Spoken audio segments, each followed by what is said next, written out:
Hello friends, आप देख रहे हैं वेल्थ मीडिया। आज इस वीडियो में एक स्मॉल कैप कंपनी लेकिन बहुत पुरानी कंपनी जेके लक्ष्मी सीमेंट का शॉर्ट फंडामेंटल एनालिसिस करेंगे और जानेंगे इसके बिजनेस मॉडल को। साथ में कंपनी के फाइनेंशियल स्टेटमेंट को समझेंगे और निवेश के पर्पज से कंपनी कैसी है इसको जानने की कोशिश करेंगे।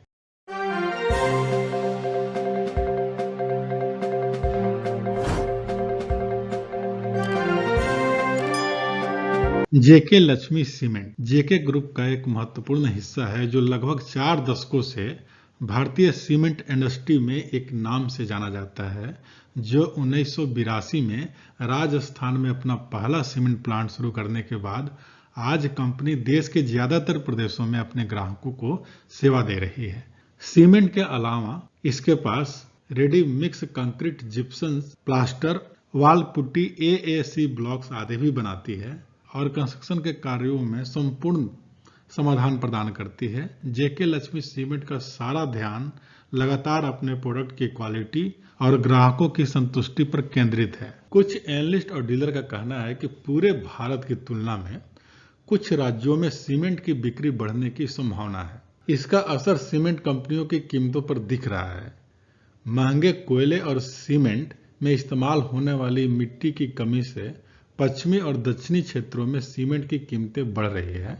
मध्य, उत्तर और पूर्वी भारत में सीमेंट की कीमतें स्थिर है या फिर कुछ घटी भी है। जिन इलाकों में सीमेंट की कीमतें दायरे में है या बढ़ी है, वहां सरकारी सहायता प्राप्त इंफ्रास्ट्रक्चर प्रोजेक्ट की वजह से डिमांड बढ़ी है और सस्ते घरों की मांग बढ़ने से सीमेंटों की खपत भी बढ़ी है। इस वजह से क्षेत्रीय मिड कैप और स्मॉल कैप सीमेंट कंपनियों का कारोबार काफी सुधरा है। कंपनी के फंडामेंटल पे नजर डालते हैं तो कंपनी का जो मार्केट कैपिटल है 6,259 करोड़ रुपए का है। एक स्मॉल कैप कंपनी के रूप में आप इसे कंसीडर कर सकते हैं और करंट प्राइस इसका 532 रुपए का है। कंपनी ने साल का हाई 816 रुपए का बनाया और कंपनी का लो 308 रुपए का है। कंपनी का स्टॉक पी 12.3 है और बुक वैल्यू 193 रुपए का है। कंपनी का डिविडेंड यील्ड बहुत छोटा है, 0.71%।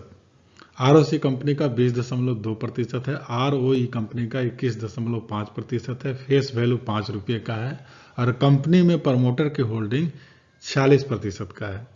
कंपनी का प्रॉफिट ग्रोथ 77.3% का है। नेट प्रॉफिट कंपनी का 483 करोड़ रुपए का है और कंपनी का जो सेल्स ग्रोथ है 22.5% का है। एक साल का रिटर्न 63% का है और 3 साल का रिटर्न 23% का है। 5 साल का 9.40% का है और कंपनी के ऊपर कर्ज 1683 करोड़ रुपए का है और कंपनी के पास फ्री कैश फ्लो 864 रुपए का है। तो पिछले 5 वर्षों में कंपनी का राजस्व 12.13% की वार्षिक दर से बढ़ा है।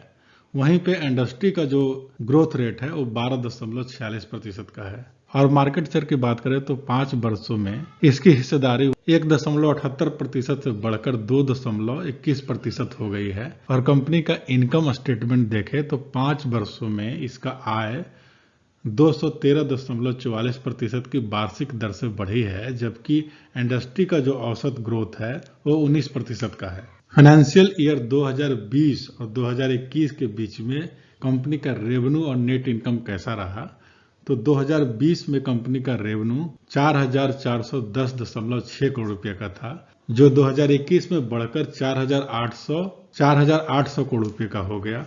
वहीं पे नेट इनकम की बात करें तो कंपनी का 2020 में 248 करोड़ रुपए का था, जो 2021 में बढ़कर 405 करोड़ रुपए का हो गया। क्वार्टरली इनकम स्टेटमेंट देखते हैं तो कंपनी का जून 2021 में रेवेन्यू था 1,342.36 करोड़ रुपए और सितंबर में उसका रेवेन्यू घटकर 1,226.38 करोड़ रुपया हो गया। वहीं नेट इनकम देखते हैं जून में 131.37 करोड़ रुपए का, जो सितंबर में घटकर 84.34 करोड़ रुपए का हो गया। कंपनी के पास कितना फ्री कैश फ्लो है, तो 2020 में कंपनी के पास 544.85 करोड़ रुपए का फ्री कैश फ्लो था, जो 2021 में बढ़कर 741.43 करोड़ रुपए का हो गया। कंपनी में प्रमोटर होल्डिंग ट्रेंड को समझते हैं तो पिछले 6 महीनों में कंपनी में प्रमोटर की जो हिस्सेदारी है वो स्टेबल है, स्थिर है और पिछले 3 महीनों में म्यूचुअल फंड जो है उसकी होल्डिंग घटी है 2.03% का। वहीं पे पिछले 3 महीनों में फॉरेन इंस्टीट्यूशन की हिस्सेदारी बढ़ी है 2.22% का। कंपनी के शेयर होल्डिंग पैटर्न को समझते हैं तो सबसे ज्यादा कंपनी में प्रमोटर की होल्डिंग है जो 46.01% का है। उसके बाद म्यूचुअल फंड की हिस्सेदारी है 19.77% का।